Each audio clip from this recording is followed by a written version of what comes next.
ఎందుకు మనం దేవుని సేవకుని మాటను వినాలి? దేవుని సేవకుని మాట మనం ఎందుకు వినాలో చూడండి.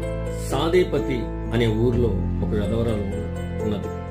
ఆ వెధవరాల దగ్గరికి ఏలియా అని ఒక ప్రవక్త వచ్చి తను చెప్పిన మాట ప్రకారం చేస్తే తనకి మరలా ఆ దేశంలో వర్షం కురిసేదాకా కూడా సమృద్ధి కలిగి జీవించింది.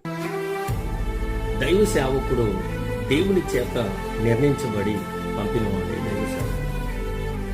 దైవ సేవకుడు మాటలు మనం వింటే క్షేమము సమృద్ధిని కలుగుతుంది.